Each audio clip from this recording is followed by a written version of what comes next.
1, 2, 3, 4. Now say go shred! Now say go shred!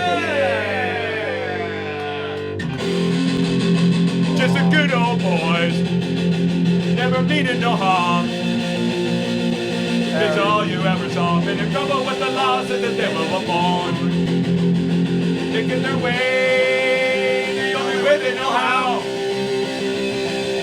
That's just a little bit more than the law will allow.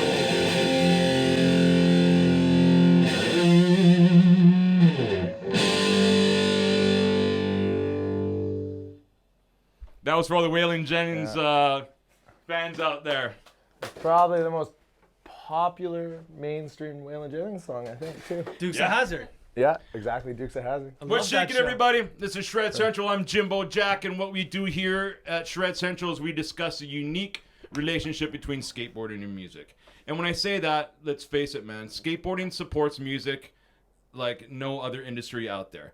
Skateboarding is fucking sick. Music is sick. Music influences skateboarding, and skateboarding influences music, is what I believe. And without further ado, let me introduce who is hosting with me this evening.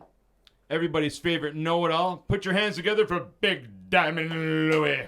Hi, everybody. Hi, Una. Louie, how have you been? Great. How are you, Jimbo? No, I'm fine. Have you been skating this week? Did you go to skateboard day? I did get to go skate on Get Some Day. Mm-hmm. I went to Wallace Emerson, had a good time. Ran into some old homies there. Right. Yeah. I just went and skated to the beer store. But I skated. It counts. It counts. Happy belated skateboarding day to everybody. So let me introduce to you guys who's dropping in with us this evening. Like that? Dropping in. Skateboard reference. Yes. He's a rad dude. He's Canadian. He's part of the Canadian skateboarding Olympic team. Ain't that right, Louie? That's true. Sponsored by Ace Trucks. Sponsored by PD's Hot Shop. Oh my God, I have such fond memories of the first PD's Hot Shop. Well, not the first one, but the one that was in Nanaimo. And he's also sponsored by Bones Wheels, Playboy Magazine, and I can't remember that one. That doesn't matter. Put your hands together, everybody, for Adam Hopkins. Yeah, Adam. Yeah. Hi.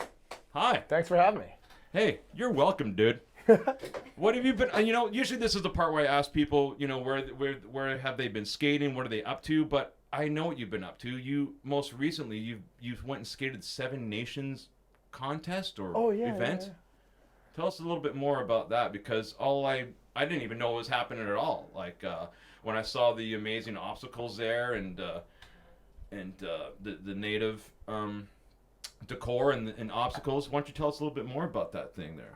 That event was insane. It was pretty special for me. So my mother's side of the family is Mohawk. So Is that right? I got my status about 1.5 years ago. My father's side's Irish, but it's something like I don't really talk about it too publicly because it's more of like I'm trying to learn, But it was really cool to be in that event because they would have like a skateboard contest and like gnarly skateboarding going on all around you, but then there'd be breaks in the day and they'd have an opening ceremony and an ending ceremony, and it'd be like the drums and the dancers and like just all the what's the word, regalia? Is that how you say it? Like, Louie, you're the know-it-all. Is that the word? Like, I've been lucky enough to witness native dancing in Las Vegas, like going to the Grand Canyon. That's my only experience with it, really. But it's regalia. But I would say regalia is the proper term. Yeah. Yeah. Excellent. Yeah. it was special. It was a little emotional too at times, just like listening to speakers and people talk and like just the relation. They were like relating skateboarding to the world, to like struggle and things like that, and like kind of like the community and what skateboarding means.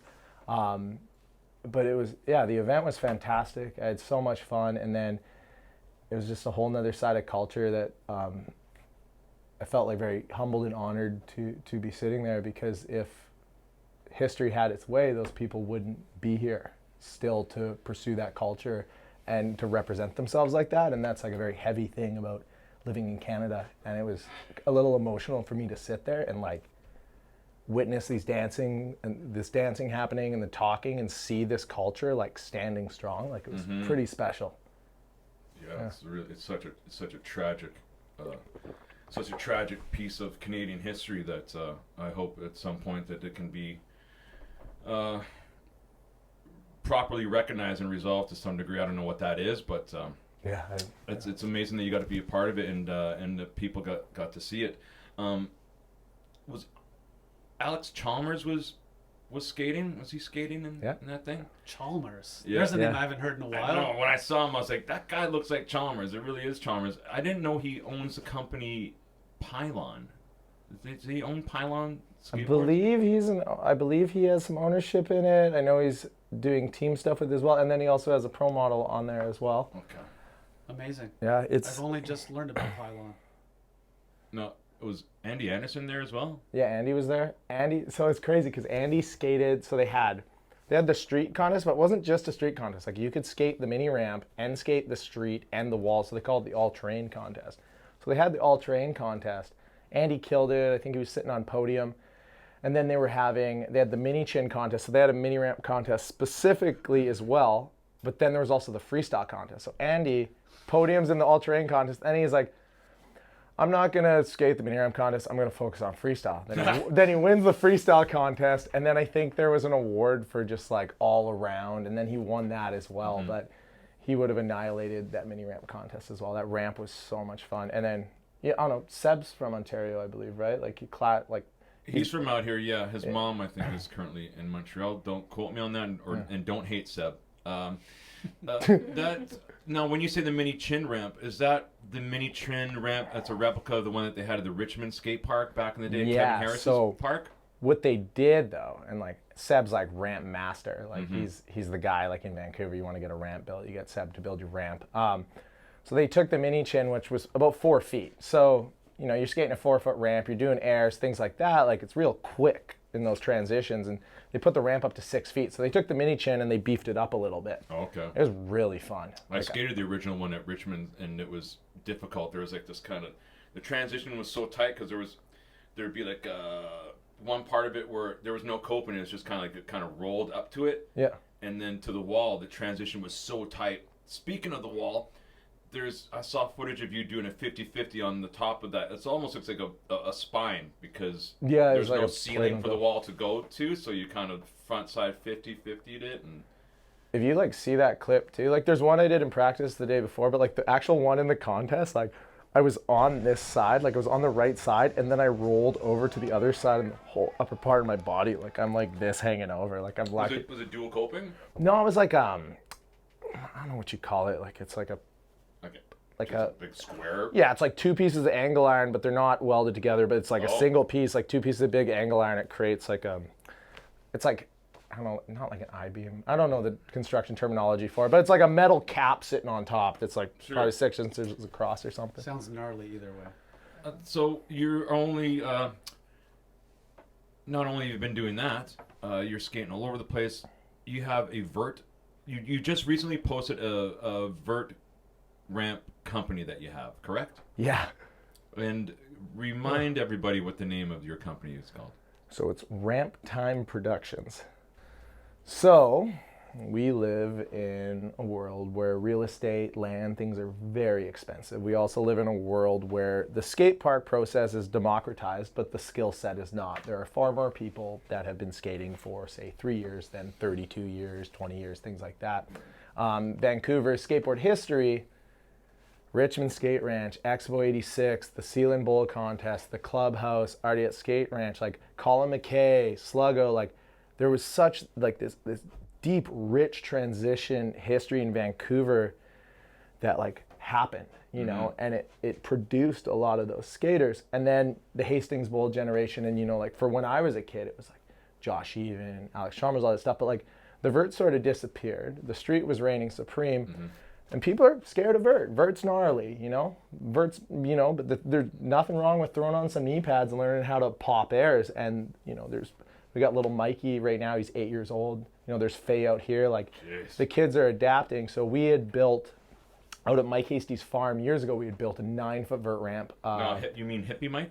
No, Mike Hasty. He's like old Dark Star Pro. Okay. Mike Hasty. Holy shit, I forgot all about that kid. Yeah, he's like Dark Star. Yeah, Dark Star fingerboard right There we go. Earlier. Yeah, so Mike's like living out on a farm in Ladner with his family and his kids, and they started like growing garlic, and they just keep expanding the farm. And he had a 40-foot wide mini ramp. Yeah, garlic, wink, wink. Okay, sorry, go on. He had a 40-foot wide mini ramp, and House of Vans came to town. They put up like Skull Skates and House of Vans put up this vert ramp, and then they hit me up afterwards. They needed a place to put it, so I hit up Mike, and like the ramp they built was a little gnarly. You know, it was a lot of vert for the height. So we took this ramp literally with hammers and nail pullers, like nail by nail, like every sheet of plywood, because they built it for speed for this event. So we're like hammer pulling nails, like dissecting this I can't ramp. believe they're using nails. God, what year was it? Oh no, this is like, I don't know, this is like 2017, 2018. But it's just like, because they're doing an event where it's like House of Vans, so the ramps just to pop up, and then when it's over, the ramps get donated to like Britannia Court's got a bunch. But we ended up getting the vert ramp, so we stripped this thing down, we rebuilt it into a 9-foot, 1-inch mini vert ramp, pool block one side, little 2-foot channel, like kind of like, I don't know, like baby vert ramp, but like a bunch of kids in Vancouver that were skating, a bunch of the locals. Before it was like Hastings deep end, 10 feet. People are kind of a little scared, not quite used to it. And my whole pitch was always like, everything, we call them in BC, we call them pancake transitions, the skate park companies. Meanwhile, what's going on in Oregon, everywhere else, like they'll go 8 feet, they'll start putting vert, pool block, like they'll start making things a little gnarlier because the vertical kicks you. In Canada, like they would just go 9 feet. It'd be like a bank at the top. There'd be no vertical. So the joke with everyone's pancake transitions. So you have these pancake transitions and you have just a 10-foot deep end. How are kids gonna like get used to skating vertical without smaller vertical? So we built a smaller vertical ramp, and it like spurred a lot of change within the scene. And then transition construction, my buddy Jamie Maley, he's like Hastings local. He built a park in New West called Queen's Park, and the deep end's 8 feet with pool blocks and vertical on there. And all these little rippers started coming from this park. And it wasn't built like a half pipe, it was built like flow bowl. So you're getting these kids, they're learning like vertical pops, airs, all that stuff. And then they're also doing bowl flow. Yeah, and they're then pumping and they're learning how to On 8 foot. ride the whole thing. yeah, like on 8 foot, because That it's sounds like fun. Yeah. because like smaller transitions with a tighter radius kind of help the kids. Like, you know, you get up to the top, like when the Dogtown dudes were learning airs and pools, they weren't alling into them. Their boards were like tiny. It's the vertical and the coping that just pops you into the sweet spot. And that's like, it's one of those things, like when you know it with your feet, you know it, but it's terrifying otherwise. So Hastie's ramp ran for a while, COVID happened, all that stuff went down. And then recently they expanded the farm, and they were growing, I think it was like Chantel mushrooms and kind of that stuff. So they got some. I knew they were growing something, like not just garlic. Mushrooms. But they got a couple sea cans there, and they were tearing the ramps down. So Jeff Matheson, Ontario boy, he's like, yo, we gotta save the wood. Like, they're tearing it down. We just resheeted the mini ramp a year and a half before. And so we go in there and like, fuck, like, okay, we got to tear this ramp down. And like Mike had done a lot of the work, but like the transition frames are screwed together, and we're like, fuck it. We have an axe, and we're like lining it up between, like, you know how... Axe. Like, you know how, like we had drills and everything, but you know how like when you build transition sections, how they double up on the plywood between? So instead of like finding screws, we were taking an axe and we were finding like the perfect spot between them, and you would hit it and you would split it, and then we pulled and we took all the 2x4s, all the 3/8, and then this kid, Ollie Ward in Vancouver, he's a little like bull ripper kid. His dad had a garage in Burnaby at a rental property they had where he's like, oh, you could store the wood there. And we're like, perfect. And then the vert ramp had to go too. So we tore that thing down, and then we had to find a place. And then all these dads like, oh, you could probably store it in our yard and in our family garage at our house. So we stored all this wood. Like, and then we had Sluggo's, we had skate light from Sluggo's old vert ramp stored out at Hastie's. There was some stuff out in Maple Ridge. Like, there was pieces of ramps sort of all over, and we were waiting. We're like, it was like, okay, from Squamish to Abbotsford, an hour from Vancouver either way. We need to find a spot for a ramp. Sluggo hits me up. He's like, hey, I think I got a parking lot you can put a ramp in. And then I got in contact with the people who were doing it, and they're running summer block parties in this space. So the first one's July 16th and 17th. So we hit the ground running. I incorporated a business, like became official, went legit on everything. Like, this is my first time going through it, but like I know ramps, I know skateboarding, I know how they should be built. And we just finished the ramp like a week ago. So I went from skating this 11.5-foot vert ramp all week to going to Vanderhoof, and Vanderhoof felt tiny. It was crazy. Sure. Wow. But yeah, that's the whole spiel, and That's your new project, and you sound very passionate about it, and so passionate that you guys are, recycling wood and reusing wood like wherever you can, and just salvaging and saving and just keeping the skate dream alive. Yeah, I like how grassroots this is. It's very bootstrap, but it's the DIY ethos of skateboarding. Like when you're rich, or like if you got money to burn, you can just pay someone to do something. When you don't have money but you got the skill, you got to find a place to do it, and you got to find ways to do it. And that's what skateboarding comes down to. And it's like that's all it was. It's like that's how we know how to do these things. Ideally it'd be great to have like a bunch of money and have like an aluminum framed ramp and a big truck and do all that. But for now, we're working with this, and like the kids are like, the little rippers are already progressing on it, and like we're a week in. So it's going to be cool to see what's going to happen. And then the other day Sluggo was like, I haven't done easy airs in so long, was his quote, because there's enough vertical on that ramp that your board is perfectly vertical before you hit the coping. So rather than having to go up to a little vert and pull out, you just ride up the ramp and it goes dunk, right in the sweet spot. So we got this ramp there for the summer, and we're working on some other stuff, like maybe indoor in the winter, who knows, but like, if all goes to hell, I got a huge pile of termite bait. But otherwise, I think... well, it sounds great. And Vancouver being, such a skate mecca, I'm sure you're just going to do fine. You're going to do rad. You're going to be making a lot of people happy, especially the little kids. I mean, when I was younger, we didn't have older dudes looking forward to the young and up-and-comers. They weren't paving the way for us. They're just doing their thing. Where it sounds to me like nowadays you got the older guys that are paving the way for the young dudes to come up and skate for and just shred and be rad. Speaking of being young coming up, how did you discover skateboarding in the first place? How old were you, and was it a fluke that you started skating? Was it a hand-me-down? Were you a BMXer? Like, what's the story? How'd you start skateboarding? So I played hockey from 5 to 10, and then it was Christmas in '99. Previous to this, there's those burps for you. Previous to this, it was like a cousin or something. I'd seen them like ollie a manhole cover. Like I lived in the like. It's those little things that blow a kid's mind. Yeah, like I lived in the country too, so it's like dirt driveway, barn, like non-functioning farm, but like barn, like a lot of grass around. You go out to like the crayfish pond out back, like you go into the city and it's just like snow's melting, everything looks crusty, there's a sidewalk, someone's awling a manhole cover, like it's a whole different environment than you're used to. But Christmas in '99, my parents got me a skateboard. What was it? It was from Sears, and it had like classic back in the day though, you know the ones where it was wrapped in plastic completely, but then it was under, like they put the trucks on after, so when you would like you would take all the plastic off, but then there would still be under the base plate, base plate, so and risers too, probably. Exactly. And it was like pretty common for those department store boards. So I got this board for Christmas. Packed for freshness. Yeah, so insane. Like they just wrap the board and just trucks on. So my dad painted cars at this body shop in Thunder Bay, and he worked with this guy Dave Darcy, who was 38 years old and started skateboarding to spend more time with his kids. And they had recently built a house, and it had 9-foot ceilings in the basement. So he built a skate park in his basement. So Christmas Day, my dad takes me over to Dave's, and it's like 3-foot quarter pipes on each side, little pump bump, little spine, and then they had like this little roll-up kicker to an I-beam rail. So you could just like being young and not knowing how to balance anything, you would just ride up this thing and be like grinding like this and then jump off, and it was the sickest. And like, how old were you? I was 10 at that point. Well, actually, no, I was 9 just before 10. Right. But then Dave was doing, and this is the one that like really got me, he was just doing 50-50 grinds on the quarter pipe, like going up and just like gliding across the edge, like, and that was kind of it. And that was Christmas Day? Yeah. Surreal. It was nuts. That's quite the introduction to skateboarding.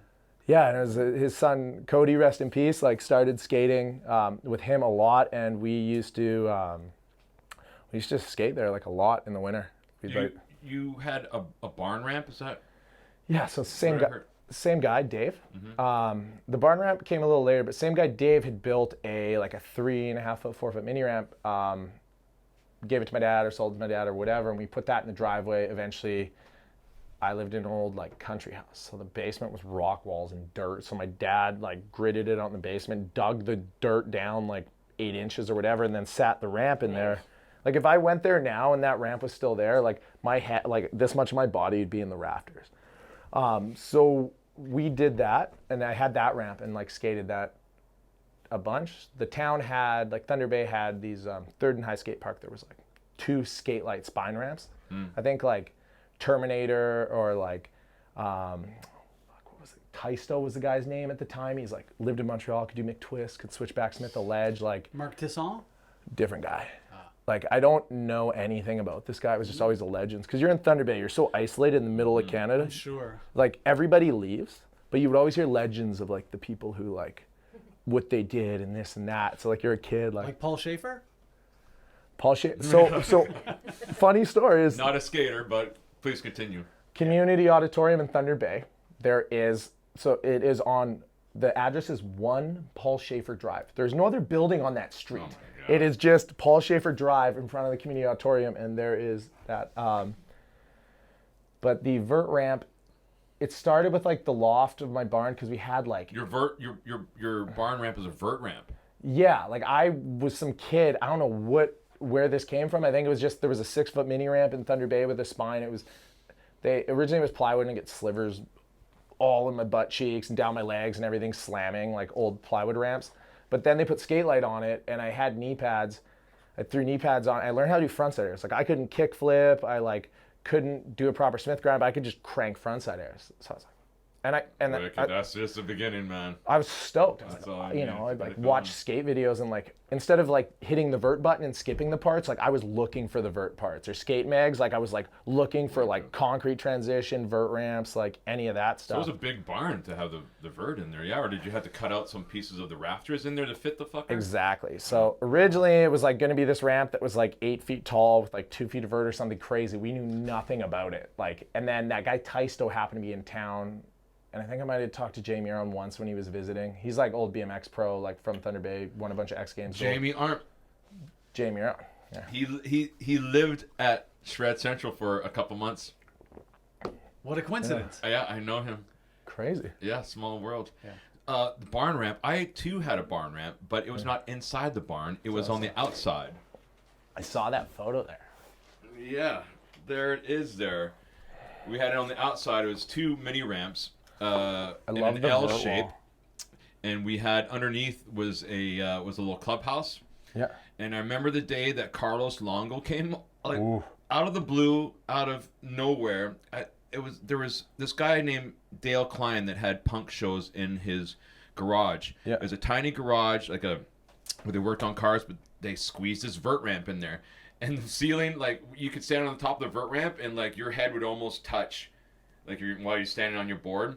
But he had punk shows, he had this vert ramp, and Carlos was in town for that, and he heard about our ramp, and he rolled up, and he dropped in, and he was going like as high as you can go. I can't remember what the footage like is there. He was going as high as you could go there. On the vert wall. And then he would come back and stop dead 50-50 stall, and he'd go right back up as high as he could go, and then come back. You know what I mean? Instead of launching over the hip there. Yeah. And we were just in awe. I mean, me and Louis were This is so Portuguese sick. descent, and Carlos Longo is also Portuguese, so he's just a guy that I looked up to, and I just wish we had photos of him skating that day, but Yeah. no one had cameras on them, and we're not prepared. He's still around. Like he's in He's Vancouver. still kicking, yeah. Is he still repping skull skates? He still skates. Like I skated. Like I haven't seen him in a little bit, but I'm sure people see him at China Creek and stuff. But like I skated a mini ramp with him like 5, 6, So 7 years envious ago. of you guys who grew up in wide open spaces where vert ramps were like a dime a dozen, it seems. Man, it's like I don't know. Like it's like you know, my family was like super blue collar. Like my mom was a psych nurse, my dad painted cars, but you like live in this small community, you know, there's a bit of land, like, and you like, I don't know, you like your dad teaches you how to use tools as a kid, and like you just have that will and that go-getter attitude, and you start like, you know, I remember like my first ramp, I found a sheet of plywood literally in the bush, and I had put like, it was like a couple car jacks or something, and like had a deck and some shitty coping, and I got a sliver of mahogany plywood about this long in my leg, And my dad was like trying to cut it out on the deck, and I'm screaming, I'm crying, What? like Wait, let's slow down. Yeah. You got like a 10-inch piece of mahogany stuck through your leg? Well, it was like down the leg. It was like, because it was, you know how like that plywood, it's like layers upon layers of glued. Yes. So it was the top like veneer. Particle board or no? No, it's just plywood. Like chipboard or any plywood, like even the plywood on the walls, it's just different layers. So it's like compressed and glued. So the top veneer on it just went into my leg, and like my dad's trying to like cut it out, and I'm crying and freaking out. And I go to the doctor pulls out some, and like, I'm not joking you, like maybe a year and a half later, I'm like scratching at my leg. And fucking, Come on. I hit it, and like pus starts coming out of my leg, and I push on it, and a piece of sliver this big came out of my leg. Because your body rejects stuff. Like if it's in it, your body wants to reject it. But like it sat in my leg for a long time, and I didn't even know. I had a broken beer bottle. Like we did a show in Montreal, and I landed on a piece of broken beer bottle glass on the stage, and it was pretty bloody. It was in there. I didn't realize how much glass may have still been in my knee. I would try to go to the hospital in Vancouver. 6 hours later, no one was seeing me, so I was like, fuck this, and I just cleaned it up as best I could, and I left. 7 or 8 years later, I'm sitting outside Shred on the bench, and I look down and my knee's bleeding. I'm like, why the fuck's my knee bleeding? And I look down and I'm picking at it, and a piece of glass after all those years had slowly pushed its way out and was sticking out of my knee. And I just got a knife and cut it and pulled it out. I wish I kept that piece of glass. It's fascinating. Yeah, I don't know. How old are you?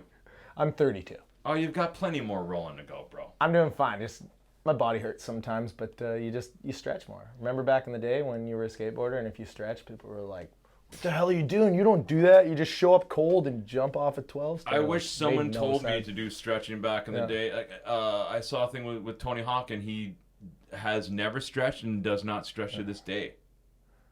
How? I've been to his ramp, like, and You skated with him? Yeah, I've skated his ramp. Like, so my friend Damien. Hold on, with him, or you skated the ramp? I've skated a session with him on his ramp, but like that's my so friend, amazing. My friend that I used to film with a lot, Damien Gilbert from Thunder Bay, he was like ran this like stunt crew called SPDST and stuff, and like filmed. But he had a VX, so he was like he started filming skaters, like, and he was with me a lot, like filming. But he ended up interning at 900 Films. And I went there for a session when I was like 16 or something, and skated Tony Hawk's ramp. But like Tony Hawk, first run would drop in and just throw a 540 down, like first run. So it blows my mind if he doesn't stretch, that he's casually tossing McTwist down in a run like that. Yeah, his own words. He said, "I don't stretch, and I've never stretched." That's fucked up. I kind of fall into that category. I just work within my limits.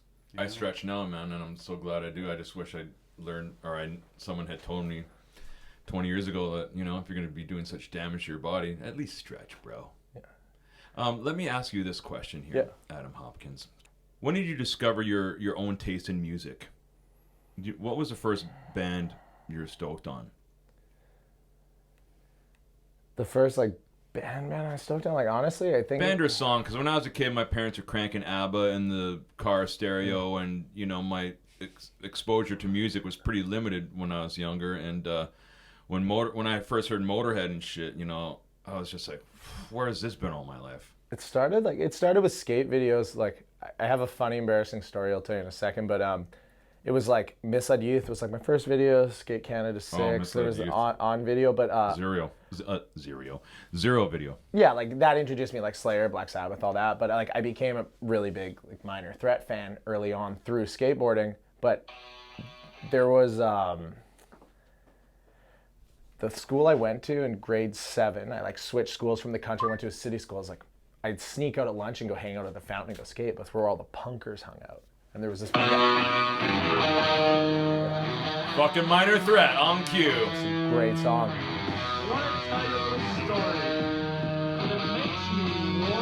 But this guy James, I think like Avril Lavigne's Skater Boy came out around that time, and like I was like young, and I was like, oh, punk, and he's like, that's not fucking punk, this is punk, and he like introduced me, like kind of like told me that shit was whack, and was like, this is punk, you know. And then that's like Minor Threat, Black Flag, Bad Brains, like starting to get led down that road.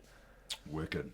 Yeah, and then you're like young and pissed off in the world, you don't understand it, and everything's crazy, and you're a skater, and everyone's saying, you can't be here, you can't do this, they're looking at you weird hanging out downtown when you're just having adventures with your friends, like growing as a human, you know?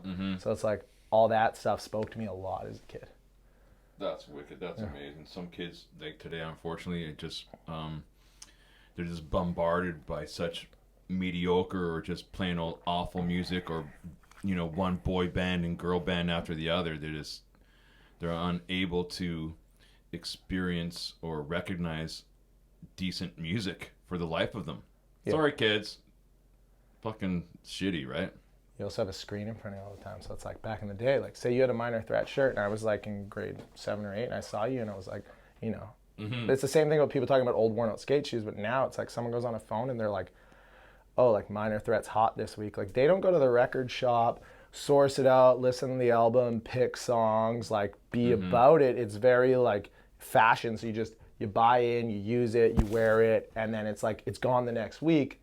It's like there's still lifers, like, you know, there's always gonna be lifers and all those people, but I think it's just very fast consumption now with the social media and all that. There's a lot more opportunities and ways to find music that you've heard of or are interested in. When I was younger, we were breaking into cars, and I found I grabbed a tape out of this car, and it was played so much. It was a white tape. It was played so much that the letters had rubbed off, and I would listen to the hell out of this fucking tape. Yep. And I didn't know who the band was because there was no name on there, no list of songs or nothing. And then I was at a party somewhere, and they're playing this fucking music, and I was like, holy shit, who is this? I've been listening to this for fucking weeks. Who is this? And like, oh, it's Operation Ivy. You've never heard of Operation Ivy? I'm like, yes, I've heard of them, but I don't know their fucking name, and I don't know anyone else. I wasn't hanging out with anyone that knew what this music was I was listening to, and that just seemed to be the way to find out, was just randomly by, you know, bumping into somebody who happened to like the same music as you. And just a little side note lesson to all those kids out there: don't go breaking into cars looking for music. Just hit Spotify and YouTube, and you'll find it's all free now. Operation Ivy and all sorts of shit. Yeah, no more breaking into cars for music. The answers aren't there. Oh man. Who started Can't Stop the Hop? Tyler Gocher. So I was 21. I was a busboy at a strip club in Vancouver, cleaning pools, clearing tables. The gold. What's it called? Brandy's. So there's Number 5 Orange, which is Number 5 Orange. That's what I was yeah. thinking. So that's the one where it was like where like apparently Motley Crue was recording Girls, Girls, Girls nearby. Potentially may have been inspired by it, but like there's no concrete truth.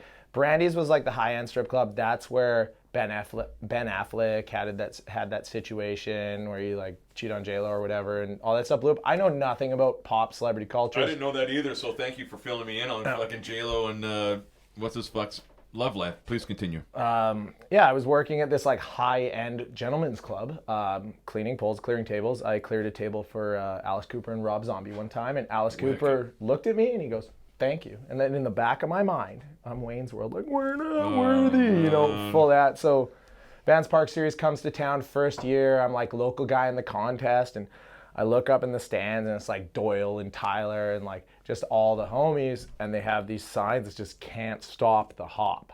And that's where it started. Like, I was like I wasn't like, I was stoked, but like kind of embarrassed, because like, you know, as a skater, you grow up and you're like, you know, you do your work with your feet. You don't want like, I don't know, you like don't want to like claim it. You don't want to like what's the word? You want to be humble, you know? Yeah, you're totally humble. You're not a hot dog like some dude. Stretching and signs, that's also jock. So that thing started and it just never stopped. So now it's like, no pun intended. Yeah, I can't stop the hop, so why would it... I'd always deflect it though, because I'd just be like, hell yeah, like slow rolls, still moving, like still doing something. But like, wicked. You know, people like, there were people that would jock on me about it or mess with me or whatever, but it just like stuck, and like, I'm down with it, you know? Like it's funny, and it's from friends, and they did a beer with it too, actually. I did a beer with this brewery in New West.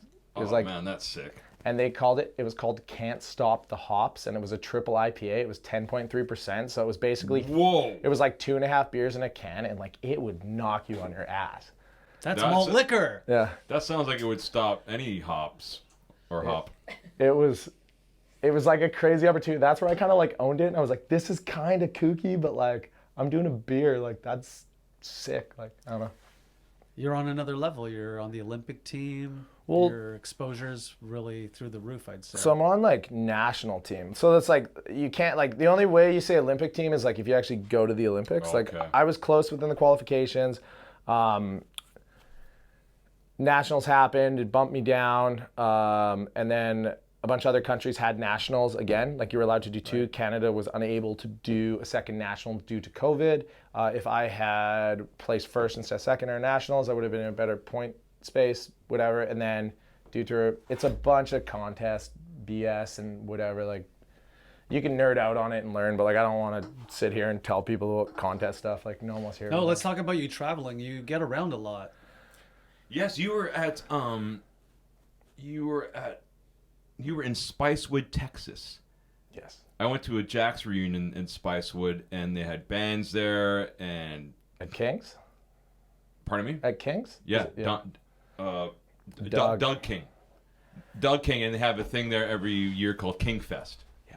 So, and he's got so many crazy like bowls and my favorite thing to skate there was he had that weird concrete section where there was a car bumper that was inlaid into the transition instead of coping. Oh my god, that sounds cool. I went there. Like, do you know who like Ninja Ginger is or like Caleb Nichols? He's on Pylon. Like he's like young Ripper from Calgary. I don't know. No. He can do like cranked out melon fives. Like he's one of the new. Like he's like 23. He's one of the new gen Rippers. But he's from Alberta, so he grew up around Calgary. So he's like, when he sees a car on the road, he's like, it's that car and this. And he's getting all fired up. Or we're on trips with him. He'll start yelling at random cars like, light them up. And like you're out partying with people and you just get people to burn out, whatever. But we're there and he's like, oh, that's a bumper from this car this year. And he was like so fired up to get a trick on it. No way. So he recognized that bumper that was inlaid into the transition at that dude's park. In Texas. Yeah. He like knew knew the model of the car in the year. Like he was like so into it. That's right. How'd you like that place? It's pretty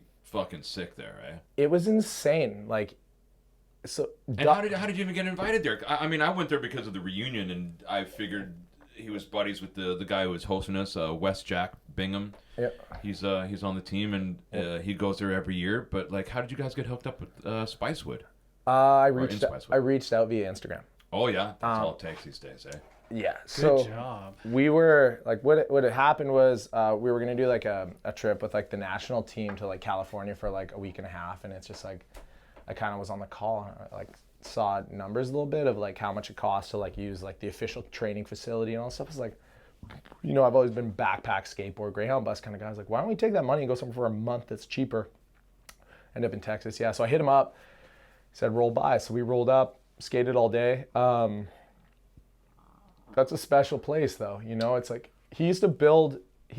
Doug's like worked on mega ramps for the X Games, like building them. Like I didn't know that. He's a skilled carpenter. When they used to do the park contest where it'd be like half concrete and there'd be this crazy wood cradle, like he was the guy working on that. And his vert ramp is the same radius, same height as what I built. And that ramp inside, he used to take around Texas and do mobile demos with. So when that thing comes apart. Yeah. So when I was getting this vert ramp opportunity to get a proper ramp up in Vancouver, I'm like, you know, I'm hitting up Doug on Instagram. We're talking a bunch. Like this is well after the Texas trip, but he gave me a bunch of advice for how to build like a portable ramp and go about it and all that. But that place was insane. Yeah, it's got a weird kind of like not a full pipe, but a ramp thing in there. There's not much flat. That's like next to the vert ramp. That's inside the barn. Yeah. It's like an old, I don't know, you know, like the old Pepsi ramps or whatever. They're all plexiglass, no flat bottom. I think it was like that, but I don't know if it's a Pepsi ramp or not. But I don't know how those guys did it in the 70s. I'm pretty sure Tony Hawk used to do McTwists on that kind of stuff. Like somehow, like I don't know.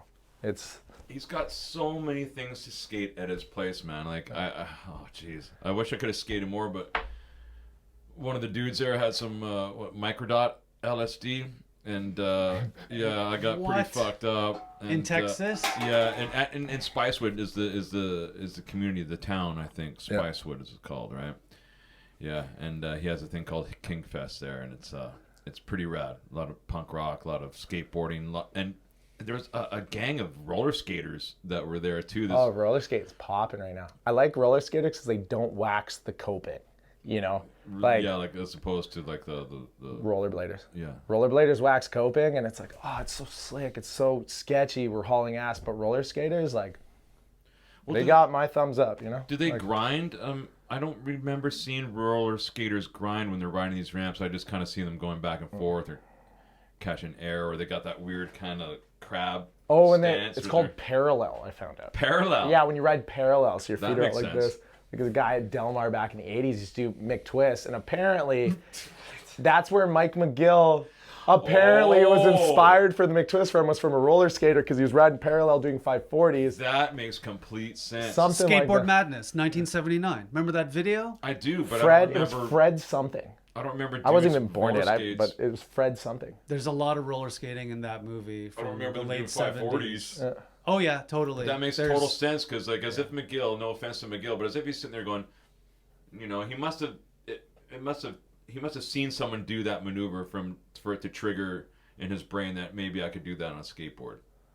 Yeah, there's something there because then one time I was on a trip and like I'll do like McTwists or mute fives, but like people used to clown them like in park contests because it was like concrete padless this, you keep the vert tricks out. Everything's changed now, you know, but like someone called it a rollerblade spin and I had no idea why.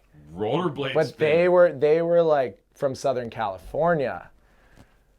So I was like, that connection, that parallel, and then I heard about the roller skate 540 and the potential McGill connection. I could be completely bullshitting and wrong on this, but like Maybe, but it sounds like it's totally plausible. yeah, Louis. like Totally, yeah. Going back again to Skateboard Madness, I happened to see it on late night TV and recorded it. Young Steve Caballero yeah. doing cabs. Stacy Peralta stars in this little movie of these guys hitting a bunch of parks, and there's a crazy roller skating section in it. A lot of like roller boogie on Venice Beach. It's a great old archive of skateboarding, and it includes an claymation and cell animation segment at the beginning and end. I remember the which claymation. are epic Have you in seen, themselves. Have you seen the footage of a kid that does a McTwist on a barrier? Like he rolls up to a barrier and busts a McTwist on it? Might have been Dalton Dern. If it was Dalton, I used to be on Lifeblood Skateboards. It was like Bryce Knights' company, but Dalton Dern was on. It's Bryce Knights' company? Yeah, it's still around. He doesn't have like a pro am team. He's doing like boards with like Wally Inouye and stuff now, and like.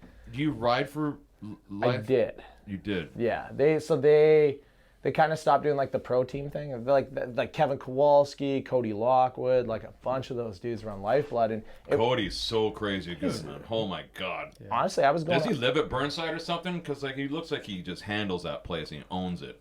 He definitely owns it. I did sleep outside there in my van one time on a road trip, and I woke up in the morning and Kevin Kowalski and Cody were there shredding. Oh, but man. I don't Nice think and they early. live there. But yeah, Dalton Dern. So I was on a Europe trip, and Dalton did an early grab mute 540 on a curb cut that was like about this high, like it was a curb around a planter, and he just leaned in and pulled and did a 5 like on the, literally a curb, like with a little transition. That's crazy. Who would have thought that shit could be possible? Not only on the vert ramp, but now dudes are doing it on curbs. 540s are gnarly. Like people would like clown them and stuff, but like, you know, if you're squatting out, dragging your hands, like there's a bit more safety there. But like when you're popping and you're sitting in the air and you're looking and you're like, I'm gonna put this down. You like there's a couple of things that are gonna happen. You're gonna put it down. You're gonna make it.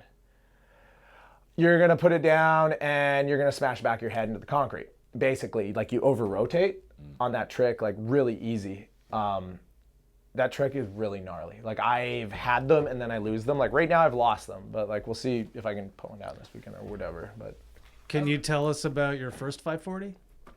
yeah, I was just in my barn in the middle of winter, like just hucking a 540 when I probably shouldn't have even been trying that trick. Like I was grabbing stink bug, like No. like You're everything. gonna get a knee in the face if you do that. Yeah, I was like, and the thing is when you grab stink bug, it slows your spin. Like I've seen videos of people doing them, like grabbing between the legs, but like I didn't know. I was just a kid. I had this vert ramp that like my dad like helped me build, and like we worked on it and created this thing. And I was just like, oh, it's just like I saw actually it was a Tony Hawk tour. There was a kid at Woodward.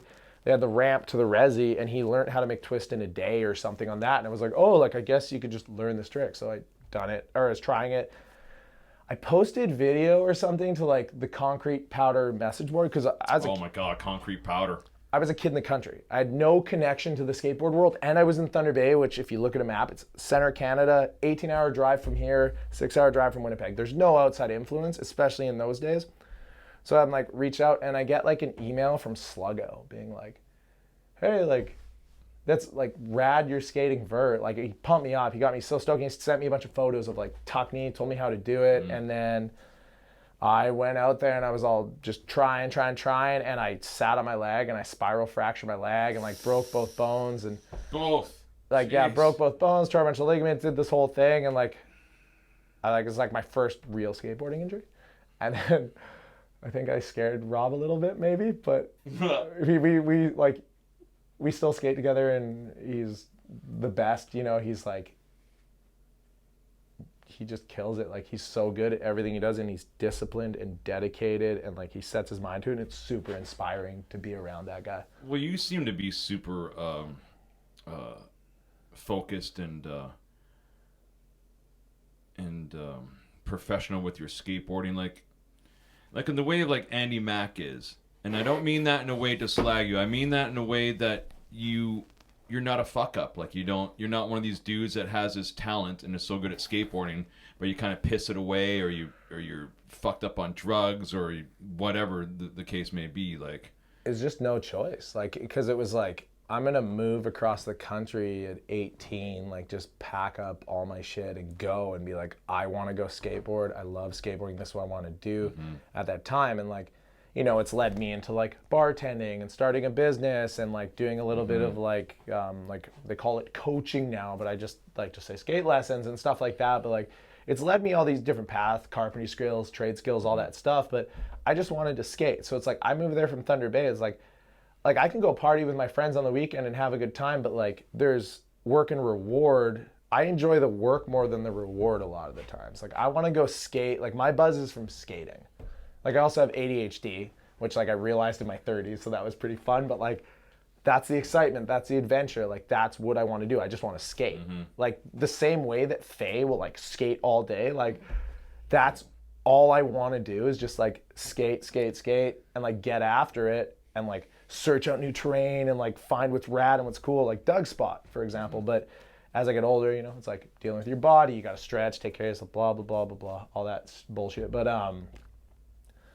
yeah, I don't know. Like, it's just, it was like, you know, the more like I could sit around for like a month and go on a bender and like party with everyone and like feel sick about myself, or I could like put my head down and skate and like produce a part, or I always worked. Like, a lot of, like, some people know, some people don't, but like I would work like 2 jobs. Like, I'd bartend at night and work a day job and work like 70 hours a week at time. Like, I've always worked super hard to put myself on the road and pay for my skating. It's like, sponsors helped out later on, but a lot of the like early stuff, I was just like hustling at a job because it was like, you want it, get it, you know? And that's coming from a small like blue collar town where it's like, don't think about it, just do it, put your head down. And like, that's kind of where that came from, I guess. Well, good for you, man, because it's infectious, and I think it's a positive way to look at skateboarding. It's a positive message for anyone who wants to start skateboarding and work on their skateboarding and maintain their skateboarding to their older age, right, Lou? Me and you.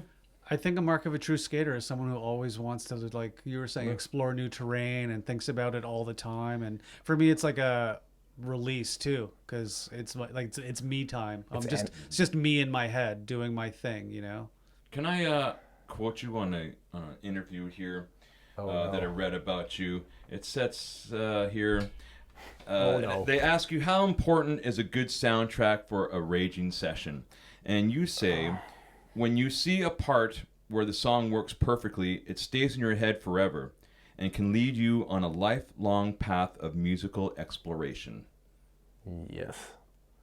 That is so true, is it not? I mean, skateboard videos, thank goodness for them, because there's so many songs in them that we would never have listened to otherwise. Maybe not never, but it probably would have taken a lot longer in life to recognize these songs or have them brought to our attention had it not been for these rad editors and whoever's putting together these videos.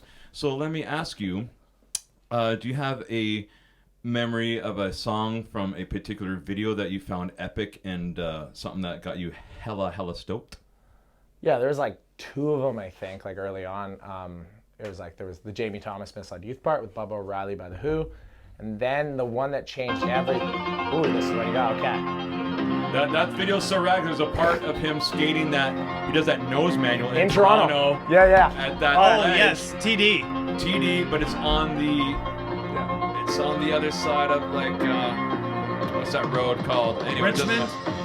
No, Wellington. It's on Wellington, and he has that long nose manual with a huge drop. So sick. Yeah, it's just like, dude, it was like, this is my intro to skateboarding, and it's like teenage wasteland, and you're just like in the streets, and Jamie Thomas. And so my buddy Cody, like Dave that had the park, his son Cody, rest in peace, like me and Cody, like I'd have sleepovers, and we wake up, and they had the TV upstairs, and we used to put on Misled Youth and fucking crank the TV as loud as we could, and this song would come on, and we would just like skate in the basement, but like we knew like what tricks Jamie was doing at what parts in the song, like. And it's a 4-minute song. Like this, he's got so much footage. Anyone out there who films themselves skating, like you know how much effort it takes to get like 30 seconds worth of tricks or like a minute's worth of tricks, and that part with Jamie Thomas and Misled Youth, like over 3 minutes of hard bangers, hard lip slides down rails, and eating super supreme shit. Tough motherfucker, Jamie Thomas. That's why they call him the boss, right? Nope, that's Chief. Andrew Reynolds. No, but so what do they call Jamie Thomas? The Chief. The got Chief. it. Yeah. Oops.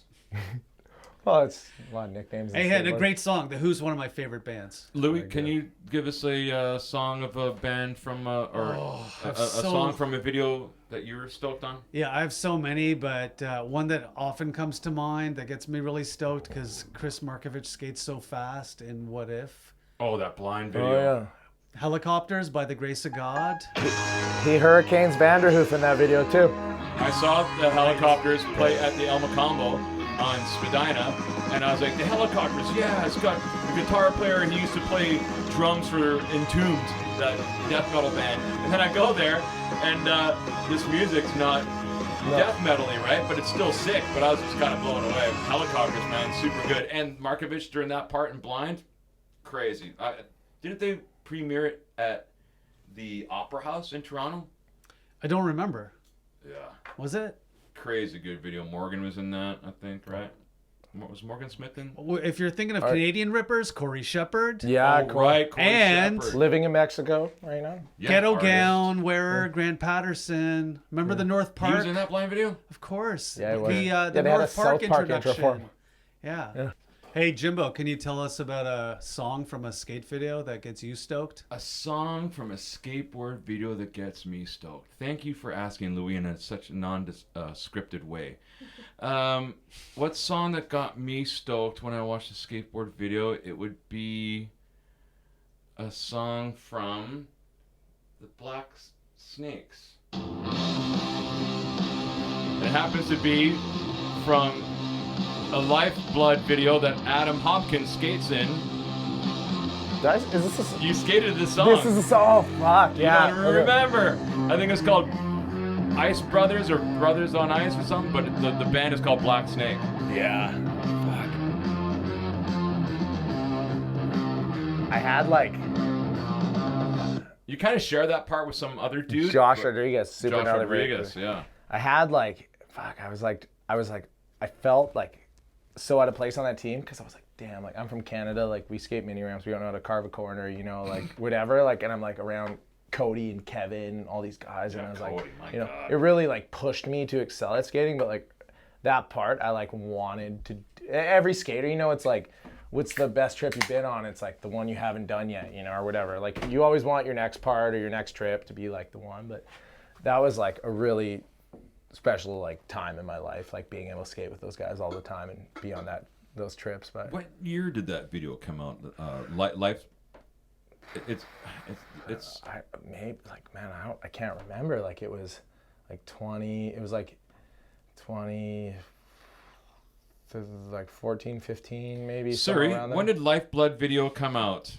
There's the early one though, because they had like. Oh, there's one before that? Yeah, they had like Let's Bleed which was the original. Because that's honestly like Bryce like saw it. Like there was like the Oregon Park thing happened, and you know it's like the Wade Spires and the Omars and the Cardiels and all those guys toured through and like tore those parks apart. But then what that spurred was the Kowalskis and the Cody Lockwoods and like the next generation concrete kids. And then that led to Park Series and those contests. And then it's an Olympic discipline. But like that era of skateboarding, like Cody and Kevin have done some of the gnarliest things on skateboards that people have ever done on concrete. But I like how you call them concrete kids. That's like fucking cool. before Instagram was really popping, like when you would put every clip into a part, like you could take a Kowalski part or a Dalton part or a Cody part and like you could just post single clips to Instagram like how people do now, and like every single trick is so gnarly. But it's like I feel like that era of skateboarding before social media was like king, and like the transition era, it's like there's so much that just got like it was like swept under, like people just moved past it so quick. But like Cody's doing fine now, like Kevin's doing fine now, like they're still killing it, they got recognition, but like those are like those two specifically are like some of the best skateboarders in the world. I like how you mentioned Wade as an influence. And they're like you know how like the Highwayman, like country band, it's like you take Phelps, Hubbard, Wade, Omar, Cardiel, like all those guys early on, like they were the highwaymen of skateboarding. Like they were like the blue, like Dandra Hobel, Chet Childress. Like, oh, Dandra Hobel, my God. Man, a tent, a cooler with maybe some beers, maybe some road sodas, whatever. Yeah. Got a little hop out of them. The hop hopped a bit. But they like, man, those guys, like it was like the blue collar pros. Like they weren't making X Games royalty money. They were getting on the road, making it happen and exploring, and that's like what fed me as a skateboarder. Sure, you were already coming from an isolated place like Thunder Bay, and like transition skating was not marketable. It was all about street. Yeah, and like, I could see how you just, you know, end up doing your thing in anonymity. Nobody knows what you're doing, but it's gnarly. You look at like North Carolina, or like those, like even in that era, like that Black Label era too. Like Black Label was another company, but yeah, they had the best songs in their videos too. Sorry to interrupt, but yeah, please continue.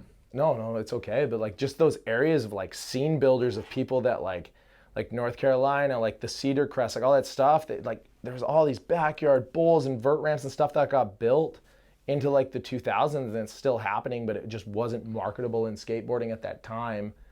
But now it's like more cool. But still, those areas aren't in California. But like there's people there that like they grew up in the 80s, they skated that stuff. They're just making it happen. And like when the money drains out of skateboarding, like it's happened, it's come and it's gone and it's come and it's gone. But when that money's gone, the only people who are left are the diehards and the scene builders, and they're the people that pick up the pieces and build it back up. They're not doing it for the money, as opposed to maybe some other people that are into it just for that. Yeah, like you know, and any skaters getting paid is fine with me. You know, like that's a check mark for me, because it's so hard for like skaters to make a go at it. I mean, in like the industry, but like, I'm talking big companies and stuff that are getting, like, you know, West 49 that got into it for a little fucking bit and they bailed once they realized, it's not as big of a cash cow as we thought it was. Yeah.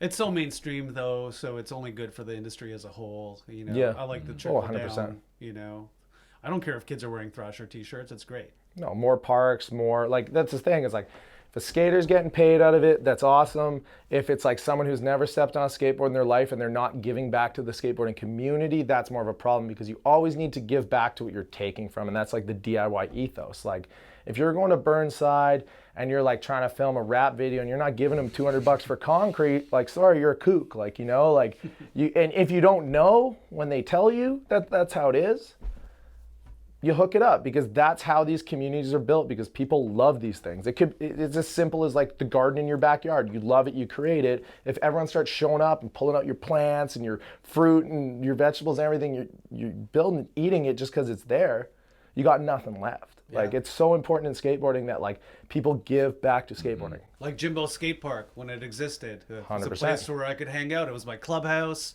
I volunteered there. I worked at the counter. Got to pick the music. It had a clean washroom, safe place to piss, like, you know, right downtown. And it was the cheapest daycare service in the city. $10 a day, all day. Drop off your kid, and they can come and go. They can go skate downtown for a bit. They can come back and skate. And as long as they sign their name in, I didn't, make them pay twice, whatever. Because nowadays you go to some place and it's like $20 for like 2 hours, or not even. I mean, anyway, so what we also like to do in this program here is we like to find out what dudes, dudettes, and everyone in between are listening to out there on the streets. We like to broaden our horizons. We like to see what's out there, what's rad and what's not rad. And, fuck it. If you like it, rad. If you don't like it, this shit ain't etched in stone. It's just our fucking opinions. And you know what? If you like it and you don't like it, that's life. Without further ado, ladies and gentlemen, dudes and dudettes, and everyone in between, let's listen to the first random skater that we have on the streets.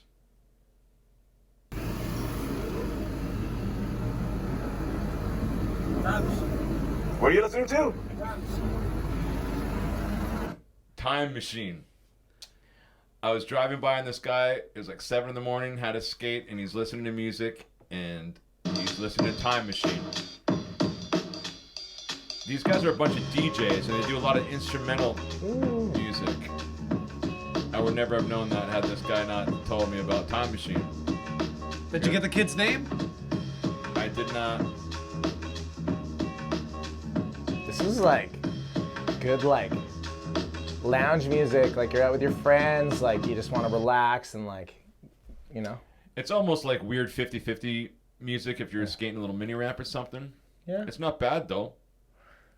Cheese and crackers? I'd throw it on my Road Tunes playlist, to be honest. Okay, so let me ask you this. Is it rad or not rad? I think it's rad. Louis. I also think it's rad. I like a good thumping beat like that. Yeah. You know what? I do too. That was a rad song. Time Machine. Yeah, Time Machine, everybody. Give those guys a listen. I'm glad we all agree on something here. Although, who knows? Let's see what's with the next song. Random Skater number 2. Hey, what's your name? Hey, I'm Rob Entov.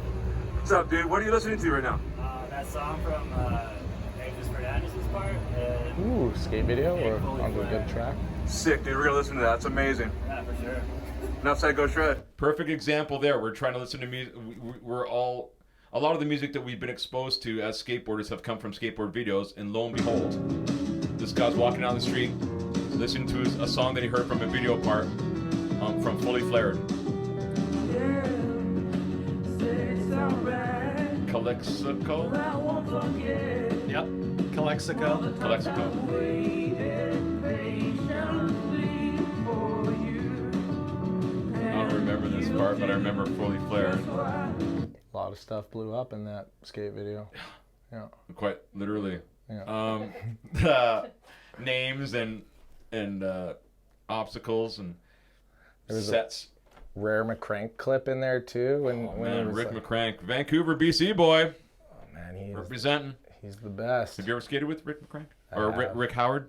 I haven't skated with Rick Howard. I've skated But with with Rick McCrank. I skated with McCrank. Like I'll see him at Hastings and stuff. Like he's just McCrank. He's the best. Like you can't. He's the best. Yeah, he's so chill. like- Just seeing him standing there, you wouldn't recognize that he's as rad as he is. For that last Vans video, I saw him trying something at Hastings, like in the back section, like on that the Oh Keegan yeah, wall, the man, wall and like thing? Oh my god. he was Balls. so close. Like, but he's,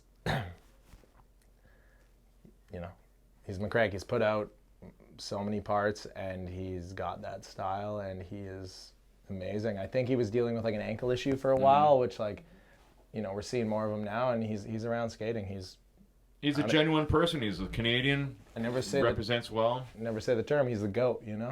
That's it. Like, yeah. So we have one more random skater, right? Well, Oh, what the do we song. think? What do we think of this song? My bad. Sorry, I distracted. Well, Started Calexico. rambling I've also on. had a couple of these. The Calexico music has got me a little. So, Louis, was this song rad or not rad? Definitely rad. I like the vibe. It got kind of like a psychedelic rock thing going on. It seems pretty. Psychedelic rock. It seems pretty timeless What are to you me. on? Right now on the hops. I'm on the Right. hops. I think you'd have to be on LSD to think that the. Well, then you're going psychedelic. Yeah. So let's see what Hops has to say. Hops.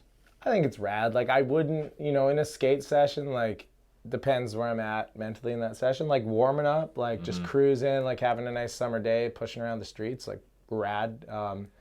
Middle of a bowl jam, maybe not as rad, but like that's probably something I'm gonna look into. Yeah. I don't think it's as rad. I mean, I feel like I should be at a resort somewhere, fucking smoking cigars, having all you can eat and free booze when I'm listening to that kind of music. So A few margaritas in there. yeah, not so rad for me, but I can appreciate that kind of music. Like it's kind of flamenco-y. Hey, what do I know? I was gonna say Latin influence. Yeah, flamenco makes Aha, sense. see. Speed guitar, just like. So we have one more random skater here. This guy's at Dunbat. What are you listening to? Turnstile. That's the name of the band? Yeah. What's the song? Fucking listen to the album. I'm not sure. It's the new album. Rad, dude. Enough said, go shred. Turnstile. Let's listen to these guys.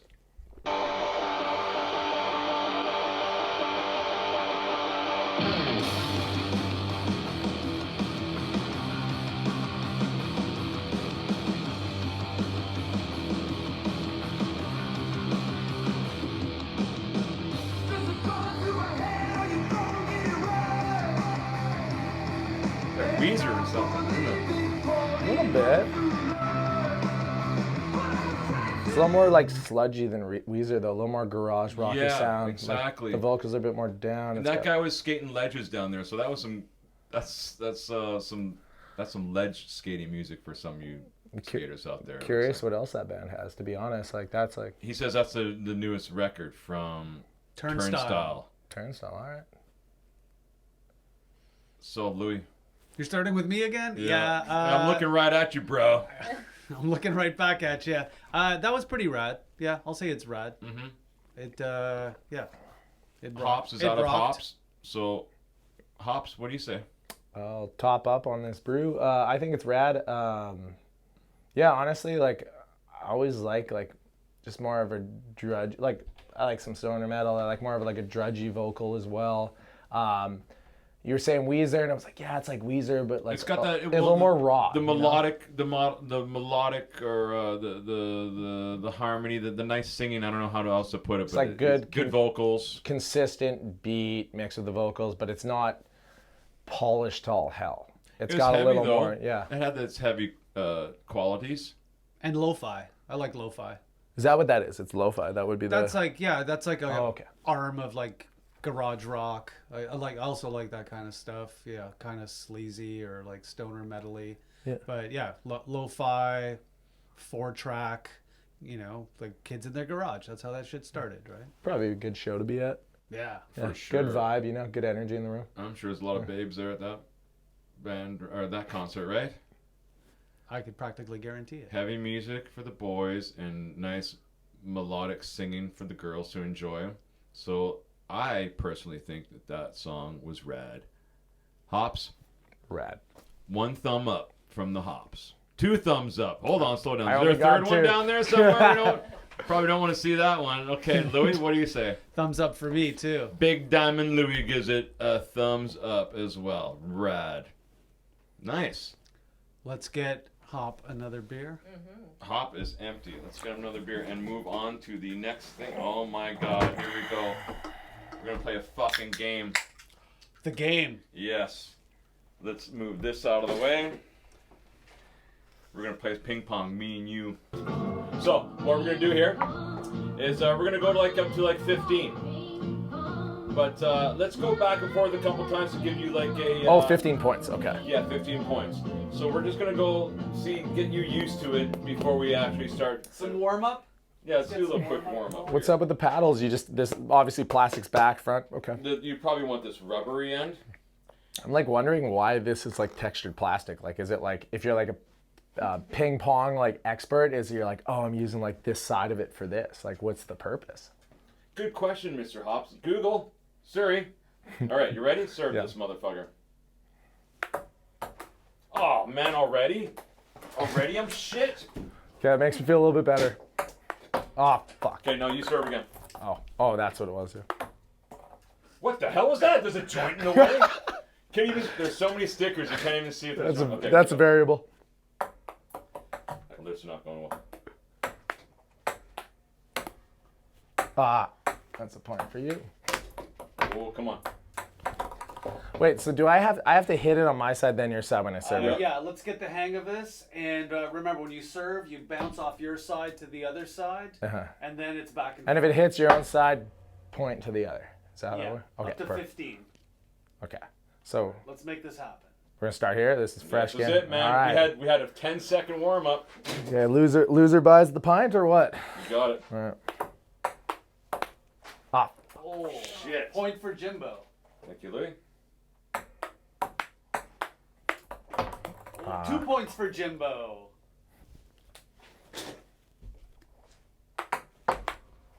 Three points for Jimbo. man, I need to like bring this down. Oh, Was that? that was a dirty That was a point. net. Yeah, that was a point. Yeah. that's Is that a That, point for him or for no, you Let's- still we're- cleared. you hit the net on the serve. Let's let that one. So let's go again. 3-0 for you. 4-0 for Jimbo.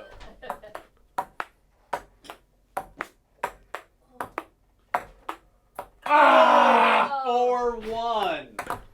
All right. 4-2. Come for The that Hawks comeback. catching All right. All right. There we go. 5-2. Oh, it's my serve. Yeah. Oh, 5-3. 6-3. Ah, come on. 6-4. 6-5. Catching up. Hop serve.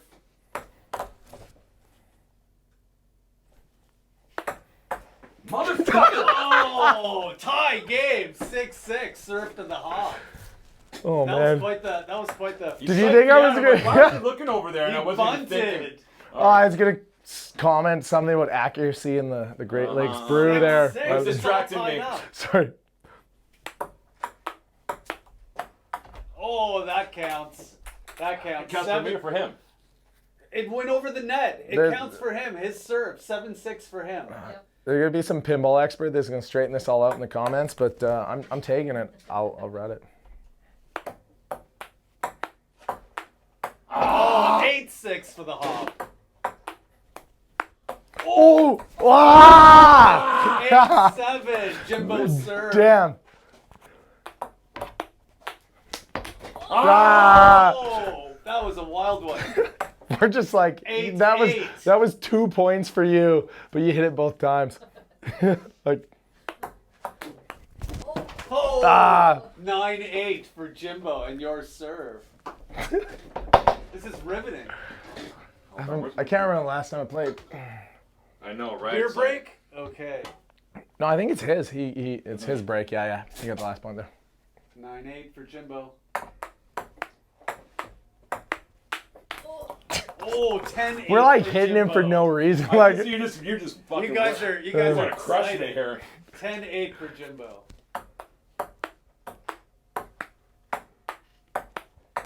Oh. 10-9. That was a fair Top point. serve. Ooh, 11-9. Okay, we're cracking the.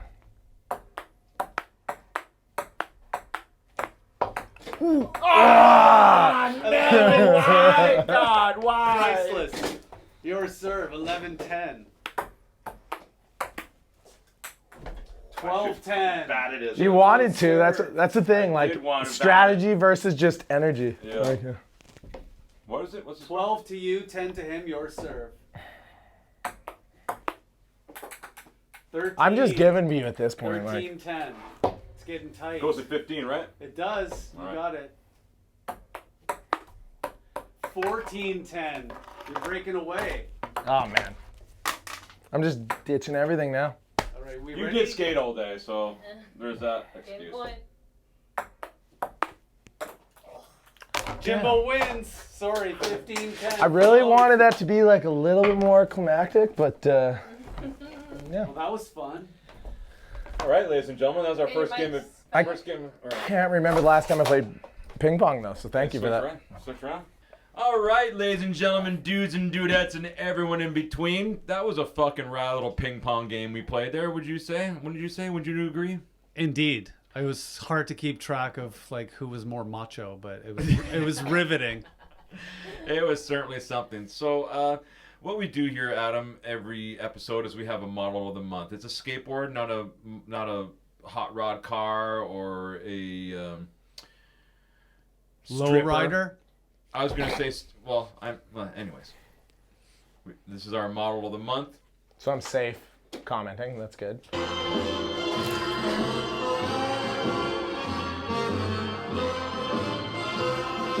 at that. This is a Tony Hawk skateboard. It's it's a 12 series. 12 series Tony Hawk skateboard. It's 10 inches wide, 31 inches long, with a 14.5-inch wheelbase. 14.5. I had this skateboard back in the day, and it was made out of bonite.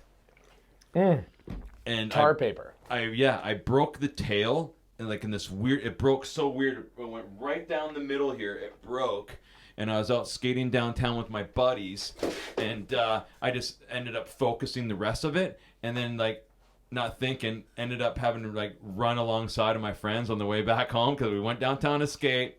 Broke my board and we all had to skate back home, but they're skating and I'm running alongside of them going, fuck, I'm holding my gull wings. I had orange stage 3 gull wings, I believe they were. So this board triggers you. This is one of my favorite boards. I love it, and it brings back fond memories. And we were talking about Tony Hawk earlier, and you got to skate with him. I met him once when he came to Skydome to skate the vert ramp at a halftime show in between. Yeah, it was a halftime show. The Argonauts were playing. That's somebody. right. I was there. You were there? I was there. I got some free tickets from my union rep at my job, and I got to see Tony do the halftime show at a football game. Yeah, Barry Walsh was skating in that too. Barry. Yeah, Barry Walsh. I got a Jake Phelps quote about Barry Walsh. That board is reminiscent of my first pro model. I had the earlier, like just pig shape, all in white with that same graphic. I even bought the T-shirt. I had a black T-shirt with that logo on it. I love those graphics. I love that board. VC Johnson. What kind of skating were you doing downtown on that board back in that day? Like acid drops and bone whistles? No, there was this kind of like a war memorial monument thing downtown that had like these hubba ledges on either side of the staircase. And we would roll off the ledge. Like I would do 360s off this ledge because there was enough of a drop that I had enough time to spin. Early grabs? Yeah. Yeah.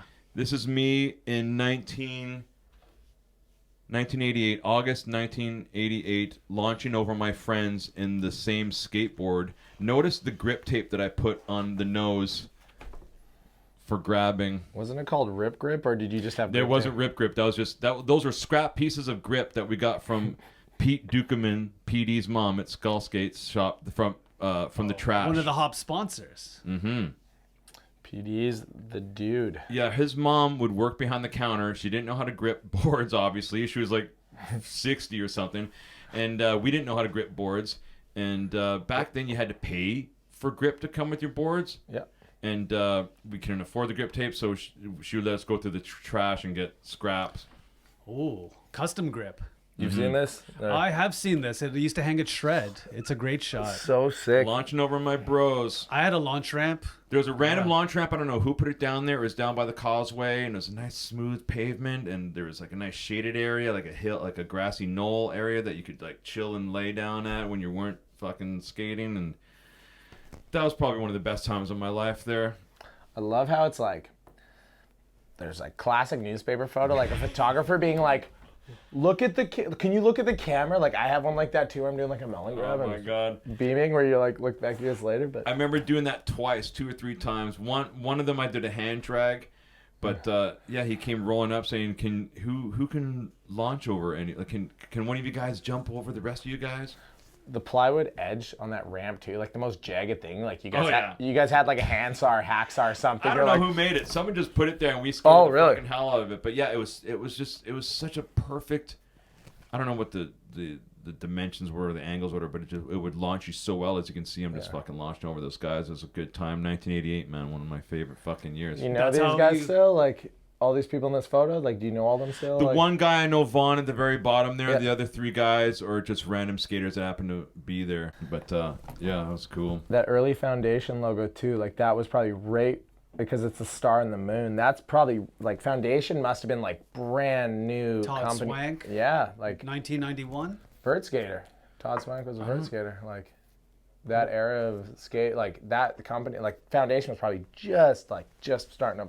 Are you sure it's a Foundation It looks sticker? very much like one. I don't know. I could be wrong. It could be something completely out, like because like you know like Yeah, who knows where he got that Zero's sticker. skull is from like Sid from Toy Story, right? Like Right. or like Mystery Skateboards are from like Detroit Rock City or whatever. If you want to listen to any of these songs that we've been listening to tonight, just go to Spotify, look up Shred Central Podcast, and you will see Adam Hopkins on there. Or I'm on Spotify now. Crazy. if you want to hear any of these fucking tunes tonight, go to Spotify/Shred Central/Adam Hopkins Can't Stop the Hop. So at this point too, we also ask people if they have a Shred Central memory from the skate park. You don't because you weren't there, or yeah, you didn't go to the skate park, but you were just saying that you have a memory of me giving you shots of booze. Was it out of the goat's hoof by chance at So it was Vanderhoof Skate Park? Goat hoof. Okay, I was saying something about a deer or whatever. No, so it was a goat's hoof, and it was like my first year at Hoedown, and like I love bowl jams because everyone's there. There's the whole party. Like it's not just the skating. The skating It's accents, outdoor and everything too, right? It's It's a beautiful. barbecue. the party accents the skating, and the skating accents the party. Everyone's having a good time. It's just an excuse for people to like let their hair down, have a good time, you know, and like show up to this contest. And yeah, I like did some trick, and you're on the mic, and I'm like a fan of Dayglow, and I like had met you years back. So like, you hand me this hoof full of whiskey, and like I like whiskey now, but at the time, you know, I was like, Right. I liked it. I thought I liked it, but it's also heat wave. So I shoot this whiskey, and it's just like gut raw, like having to skate the rest of my heat. Like Oh boy. it hung with me, you know, like it stayed with me for a while trying to finish up this contest. Yeah, that'll warm you up. But it's kind of one of my favorite memories of Hoedown at the Hoof, which is also one of my favorite contests to come to, and that's exactly why I'm here right now. Excellent, yeah, and we're all really excited to see you skate tomorrow, and we wish you all the luck. Is Riley Bolin gonna be there? Don't think he's going to be here this year. Good, because that guy, as soon as he puts those braids on, those Little House on the Prairie braids, and it just gives him some sort of prairie dog powers, and he just annihilates and slays that park. You ever see like squirrels jumping from tree to tree to tree? When Riley skates, his lightness, his finesse, everything, that's what it always reminded me of. Because he's not like, you know, he's like, he's got the style and the finesse, but he's in Calgary. I think he just bought a new house. He's got a kid. Oh, isn't that nice? Yeah, his kid Kai, like he's skating a lot. I think Kai he's Bolin. Really? Neat. good kid. They like I saw them up in Whistler randomly like a year and a half ago or whatever. They were just like on a van trip, and like we're just at Whistler Skate Park, and the family was all there, and yeah, he rules. Like he's like when I was like coming up, you know, there was like Josh, even Cardiel, and that era of transitions came, but by the time I started to come around, it was like Riley was like the dude. I met Josh Eben for the first time. We were on tour and we were in Australia, and he was blasting over stuff. Like I think there was like a pyramid in the center of the skate park, and he was just launching. And his skin was like kind of darker, so I automatically thought he was an Aborigine dude. So I went walking up to him. I was like, "Hey man, you're fucking shredding out there." And I thought he'd be like, "Oh yeah, thanks, mate. It's going great there." You know, and I thought he'd be speaking with an Australian accent, but he's like Canadian. He's like, "Oh yeah, thanks, dude. You know, I'm just fucking ripping around and stuff." And he tells me it's fucking Vancouver and shit, and I was just blown away. And ever since that moment, I would recognize him everywhere else in the skate world, and he was at the West 49 thing, killing it, and Oh yeah, and those his used to video happen parts, here. and just such an amazing skater. And it's so sad to see him gone. And we have a thing here of skaters that are in the Valhalla division right now. They're skating Valhalla right now. We got Sterling, we got Boyle, we got Jimmy, we got Phelps up there, of course. We got Buckwheat from the Jacks team. We got Raymer, and we're gonna have to change it up every month. And I think the one that we had previous was had Jamer on there and Josh Evan. So rest in peace to our brothers who can't be here with us, and keep shredding Valhalla, dudes.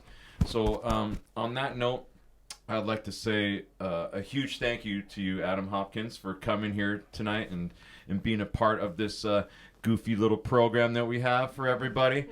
And we wish you good luck tomorrow in the Hoedown at the Hoop. It's the 11th annual Hoedown at the Hoop. And I was kind of touching on earlier that you remind me of Andy Mack and stuff, because you're such a good skater. You're not a fuck up, and you're very dedicated to skateboarding, and you're putting back into skateboarding, and you're a good solid dude. And I think the skate community needs more people like you, and we're very thankful to have rad skaters like you in the scene. So cheers for coming to the Shred Central podcast. Thanks for having me. Cheers to you. And I think because in light of it being Pride weekend, let's go out with a song from a dude who's got he's got a board on Zero. His name's Orville Peck. Ooh, BC boy. He's from BC. So he's from Vancouver, and people know, like, there's people that people know, like, some people know who he is, but it's still super secretive. Like, it's like a Deer Man thing where it's like... Dear Man of the Dark Woods for the barrier cult people out there. 100%. Like, some people know who he is, but, like, it's like a lot of people, like, have no idea. Like, his outfit's amazing. The mask with the tassels on his face, and it's just... And his music's great, too. Before we listen to his tune, Louis, let's thank our sponsors. We'd like to thank Iceman for providing the ice to keep our beers cold. And speaking of the beers, for great beer and great taste, drink Great Lakes beer. Thank you for the beer, Great Lakes Brewery.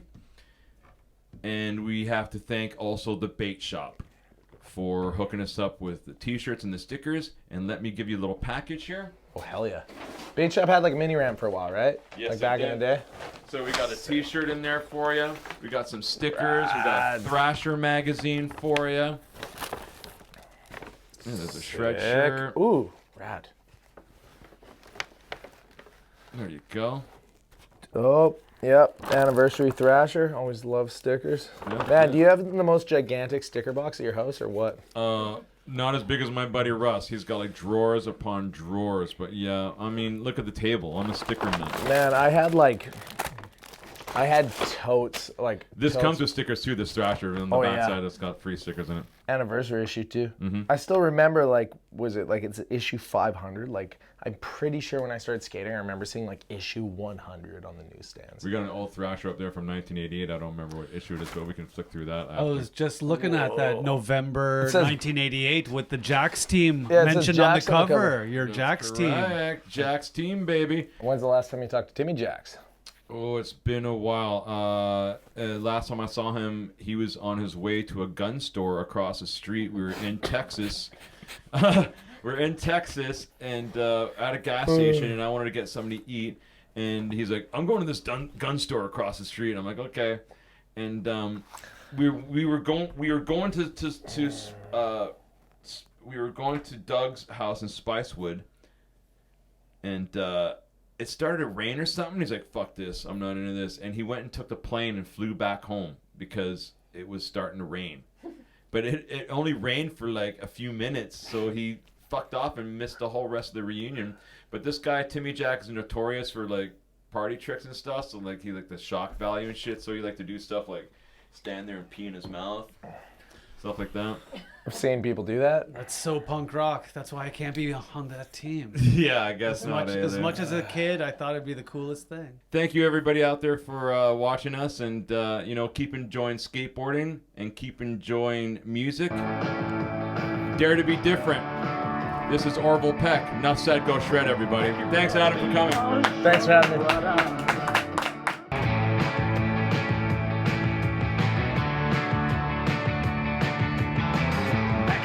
Baby, polish up right out.